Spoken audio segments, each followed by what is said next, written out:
In unserer Heimat, z'Mabit, da ist Wien, da hat's bis vor kurzem 5 Wirtshäuser gegeben. Jetzt gibt's keins mehr, drum haben wir schnell gespannt. Eine Lösung muss her, wir zwei retten's Land. Wir zwei haben uns denkt, so schwer kann's nicht sein. Dann stellen uns heut wir ins Wirtshaus gleich hinein. Der Jürgen hat ausgeschenkt, der Anderl, der kocht, doch außer heißes Wasser hat er nix zusammengebracht. Und drum gibt's bei uns die besten Schweinswürst, Weißwürst, Depreziner, Wollwürst, Mulzwurst, Heule, Wiener, Cabanossi, Currywurst, dicke geschwollene Leberwürst, Handwürst, Tschechti, Landjager, Knappwürst, Blutwurst, Frankfurter. Und zu jeder Wurst a goldene halbe gegen Durst.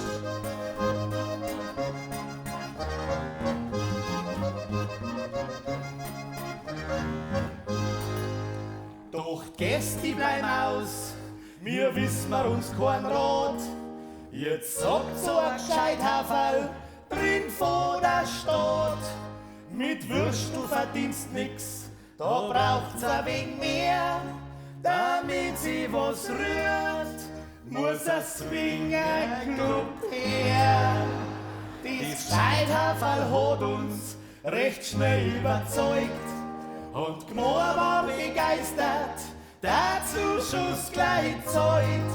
Im Stüberl da ist jetzt ein Swingerclub drin, sogar der Pfarrgemeinderat geht jede Woche hin. Weil bei uns da gibt's die besten Schweinswurst, Weißwurst, Depreziner, Wollwürst, Mulzwurst, Heule, Wiener, Cabanossi, Currywurst, dicke geschwollene Leberwurst, Handwürst, Tschechti, Landjager, Knappwürst, Blutwurst, Frankfurter. Und nach jeder Nummer ein Würstel gratis gegen Hunger.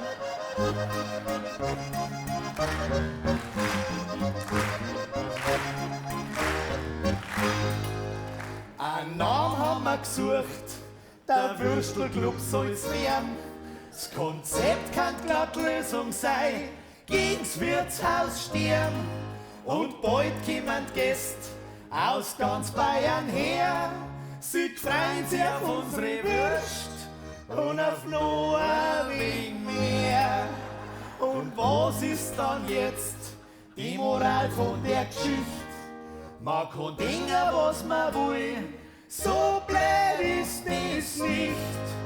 Wenn man einen Swingerclub mit einem Wirtshaus kombiniert, weil in beiden, das weiß jeder, wird mit Würstel hantiert.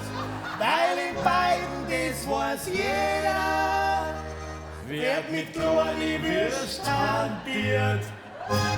Wir sind die Brettelspitzen. Bei uns gibt es Satire, Kabarett, Wirtshauslieder, Couplets, Szenen, Sketche und vor allem uns alle miteinander aus der Brettelspitzenfamilie. Mehr gibt's dort unten.